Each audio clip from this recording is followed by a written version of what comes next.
Hey everybody, welcome back to the channel. And today we're actually going to continue a video segment that we were doing previously in regards to watches. So if you want, you can consider this a part 2 to that, where before we got into the image and the perception of watches in terms of different brands and how it's viewed upon by non-watch collectors, watch collectors, or even people in certain entertainment fields, specifically hip-hop, because it's a very influential field when it comes to watches and certain brands. Well, in this video we're actually just going straight into tiers of watches, and though it can be subjective in terms of what divides the line of which tier is which, but we're going to kind of generalize and give our opinion on what tiers that we're going to create. And for the most part, most people kind of agree within the same ballpark bracket, and just kind of really just hit on straight up the tiers of this price range falls into this group of watches, and this next price range for this group of watches, along with, you know, kind of diving into some of the perception that goes along with that, which each tier, even though, like I said, we covered that in the previous video, but it kind of helps to go along hand in hand with these price ranges, so that way you can be informed in terms of where you might be financially or your age wise, and what fits you for the stage that you're at. You know, there's no requirement to buy, well, there's no requirement to buy watches at all, but if you're the type of person who, and like we said on this channel, we are trying to send out positive messages to better yourself, better your look, better your appearance, better the way you feel about yourself. This falls into that category of your appearance and accessories, as we spoke about previously in past videos on the channel. And so there's no required range. You can just have a regular steel watch and it's going to look good on your wrist, and there's nothing wrong with that. But this just gives you a bit more information on how you want to maybe go about accessorizing yourself when it comes to the watch market. And what fits you. So generally speaking, and you know, there's a few watches laid out here just to kind of show as an example to things, but right here you have a Rolex, right here you have a Citizen, and right here you have a Seiko. These two are automatics, mechanical automatics, and this right here is a quartz watch, solar power quartz watch. So jumping straight into it from the baseline, I grouped four. I'm not gonna go over every single watch brand, but a couple of them just to give an idea, give a point of reference. And on the baseline or the intro line, generally speaking, I'm going from a range of $100 to $500, and some of the brands that I listed was Citizen, Seiko, Tissot, and Hamilton. Seiko and Citizen are Japanese brands, and Tissot is a Swiss brand, and Hamilton, if I'm not mistaken, and someone can correct me in the comments if I am off, but was a US brand that I believe later on was bought by a Swiss company. They are the company, I'm sorry, they are the head brand that goes along with wow,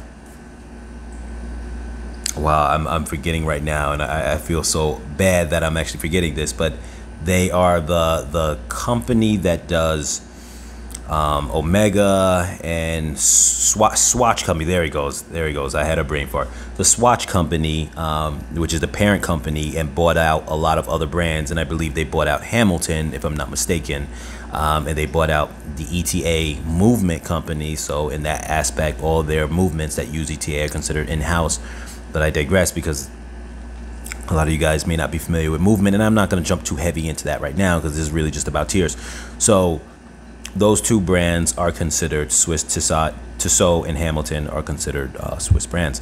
Now, from $100 to $500 is where I put that range, and generally speaking, that is a nice range if you're not very much into watches. And I'm gonna do this based on someone not necessarily being part of the watch community, but as I go up in tiers, obviously someone who's more part of the watch community will probably be looking at certain watches of certain tiers, because someone who's not into watches, generally speaking, won't really look at certain tiers because they're just not going to have the knowledge on it nor the care to go that deep into it. So without even speaking on certain viewpoints of whether you're a watch collector or not, you kind of will generally know who this falls into just by me mentioning the tiers and where they fall at. So I'm gonna go and call this $100 to $500 range tier 1.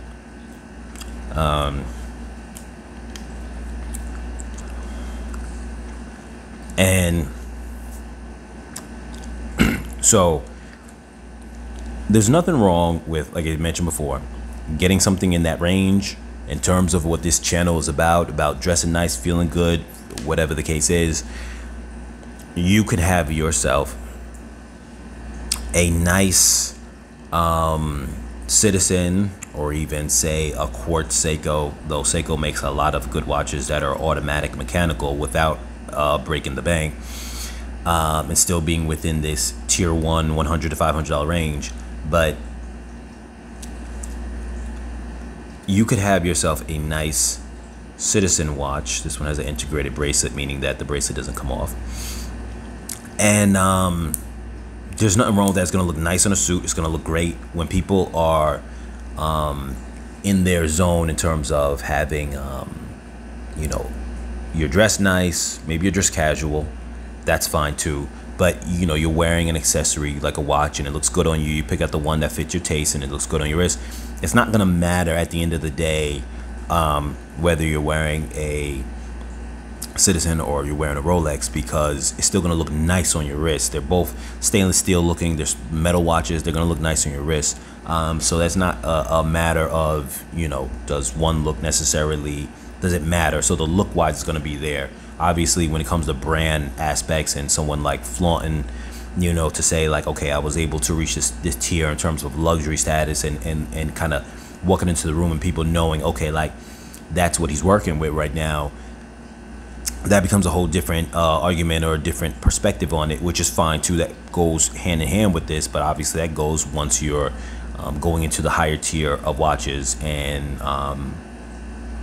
that's what your mindset is in terms of going that direction.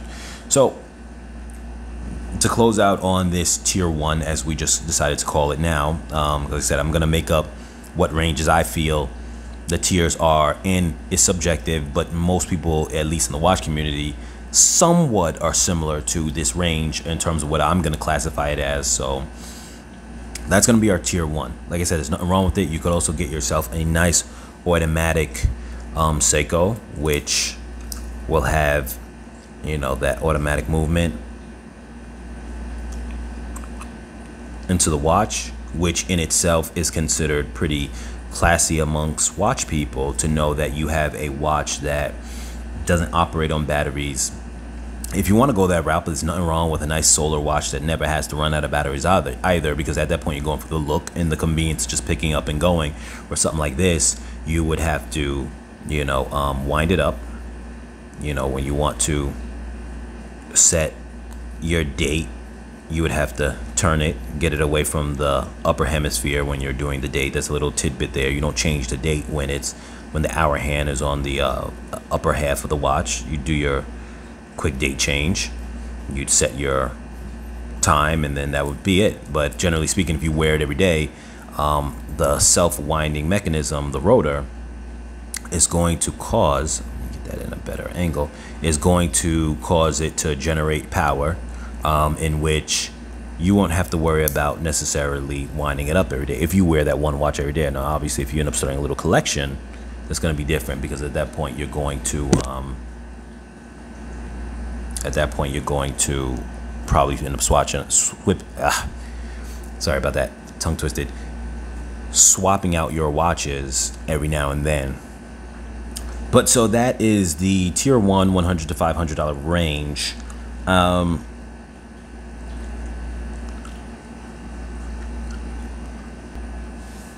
Now this next grouping is a grouping where I feel a lot of people, you know, in the watch community definitely would disagree with me on. I'm going to group all these in the same category. And I also think, as I spoke previously in the previous watch video I did, that these next 4 brands I'm going to mention, and I'm going to throw a 5th one in there just as a kind of like a side piece, but I don't feel that it has the same, how should I say, weight as these other 4 brands, because I feel that these 4 brands I'm about to mention, I'm going to group them all into tier 2, are, when it comes to luxury watches, are the most significant in my opinion. And the reason why is because I feel that they're the ones that have the most brand recognition without, you know, within their price range, without going too off the rails in terms of being only known by celebrities or being only known by the watch community or anything like that. I don't like to count those brands like that, because at least in terms of like a general collector or someone who's not a watch person trying to get into watches and wants to have a nice watch to buy, because if you're not into watches, you don't, like anybody, whether you go buy a car, whether you go anything of luxury, you don't want to buy something that nobody knows about. There's nothing wrong with that either, because sometimes in the watch community, they'll try to say things to the effect of that, well, if you're buying it for other people to look at, then, you know, like, what's wrong with you? You should buy it for yourself. I don't buy to that. I don't subscribe to that mentality. We're all human. If you worked hard and you spend a lot of money, sometimes you want to know that other people recognize that you spent that lot of money as a way to say, hey, I made it. I worked hard. This is my achievement. And I want that to be recognized. There's nothing wrong with that. And with that being said, these next 4 brands I feel are the brands in the watch, when it comes to watches, I'm not gonna say in the watch community, when it comes to watches in general, that have the most popularity on the mass market. And so for that reason, I think they're the most important luxury brands for watches when it comes to that. And I'm going to mention a couple other brands afterwards that I feel, generally speaking, kind of fall into the same kind of tier, but are less known. Some people would have heard of them, some people would not have, but they're definitely not as known on the broad spectrum of watches, for people buying watches. So these 4 are Tag Heuer, Breitling, Omega, and then Rolex. And within that order I said them, they kind of go from the lower part of that tier, of this tier 2, which is what I'm going to call it, to the upper part of tier 2. So Tag will generally run, and the price range that I wrote out a couple of price ranges for these, and the price range that I am going off of is going to be based on either their most popular models. There's all retail too. I'm not going these prices off gray market, which is, gray market, if you're not aware of, is maybe an online vendor who is not an authorized place to sell them. So they'll sell them without the warranty. You're getting a brand new watch, but it's without the official warranty, because they can't sell it with the official warranty, because they may have gotten these watches by an authorized dealer, selling them away because they had too much stock and inventory, and they're like, I have to get rid of it. So they sell it to a gray market dealer just to, you know, get it off their hands. And in that case, it becomes considered quote unquote gray market. Now, like I said, so these prices are going off retail. When it comes to Tag, and we're going to start with Tag, generally for their known watches that people are going to know them for, and they have a very solid core grouping of watches, because they have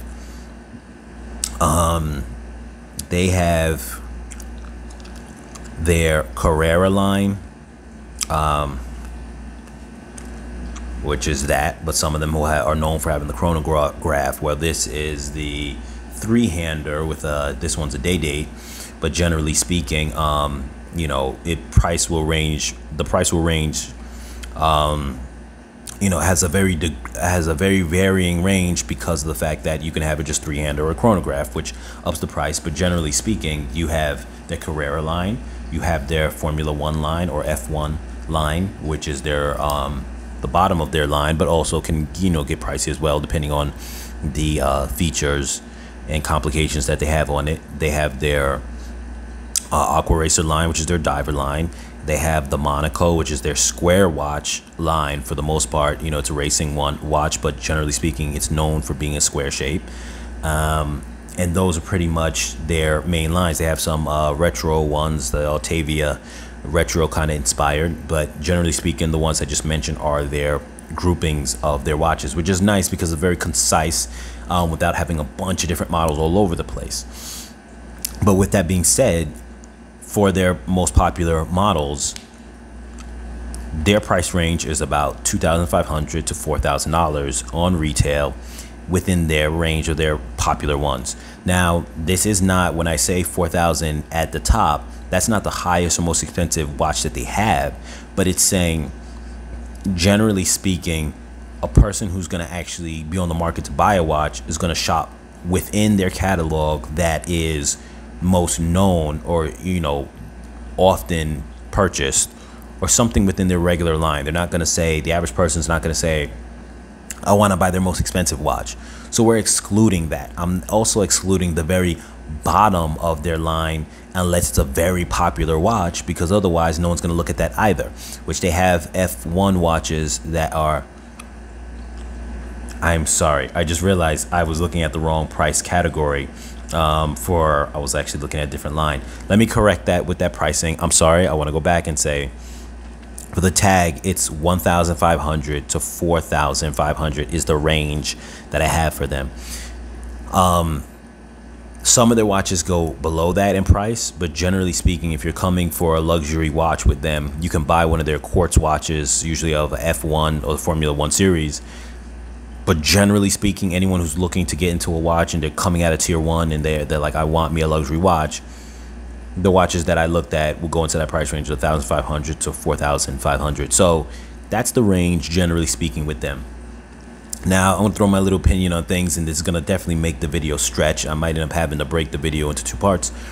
But I actually really like Tag Heuer as an introduction brand, because I feel that it's one of the brands that, though in the watch community they get a lot of hate, in the general non-watch community, just general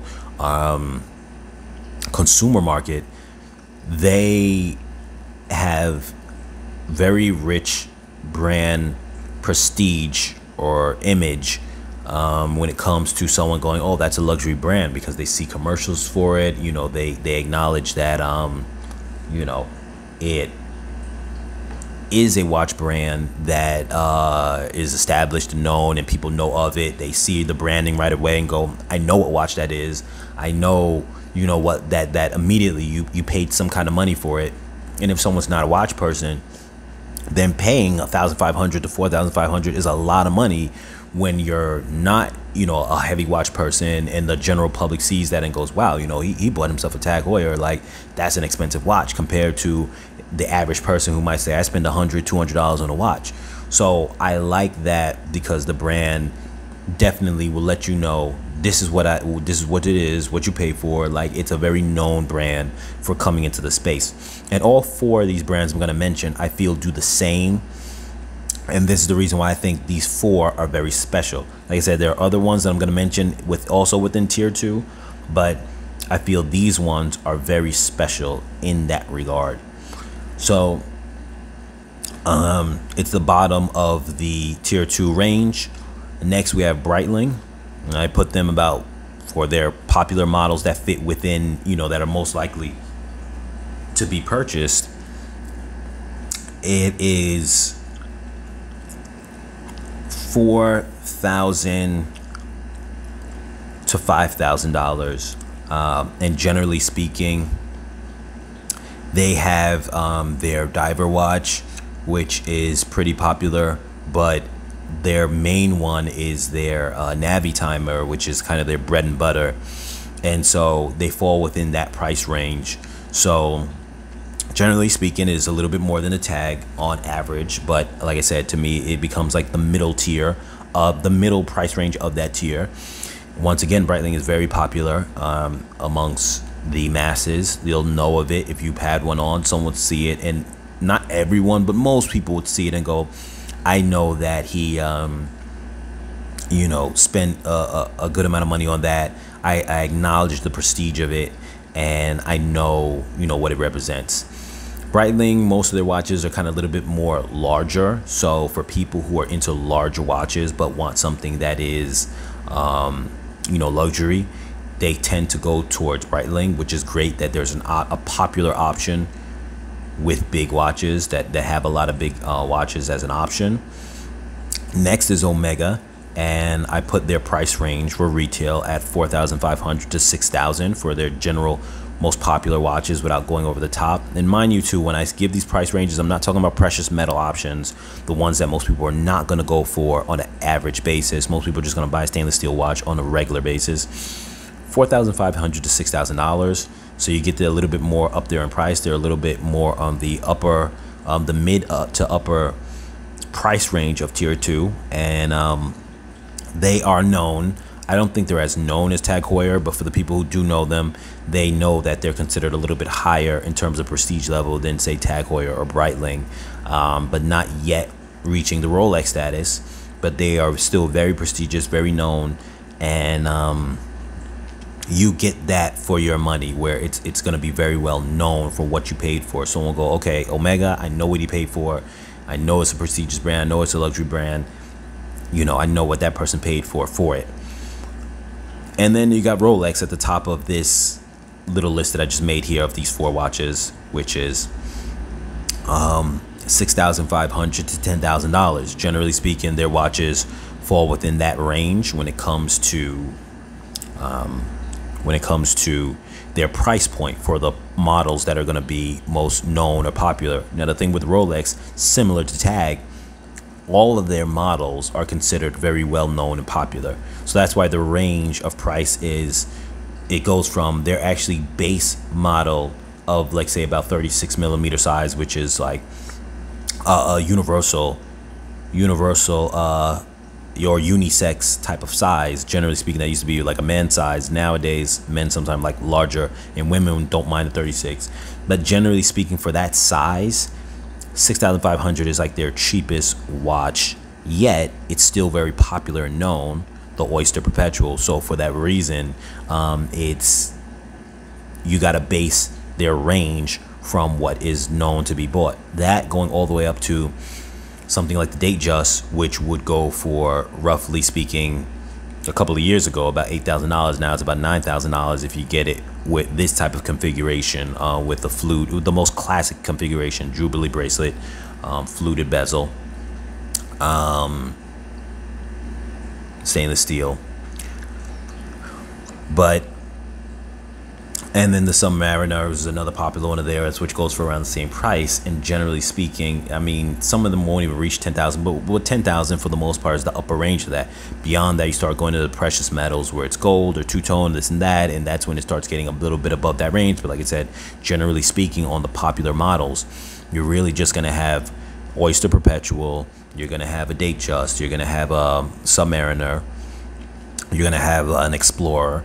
These are most of the ones that the average person's going to buy, because some of the other models beyond that get very pricey, and they're not what the average person is going to buy.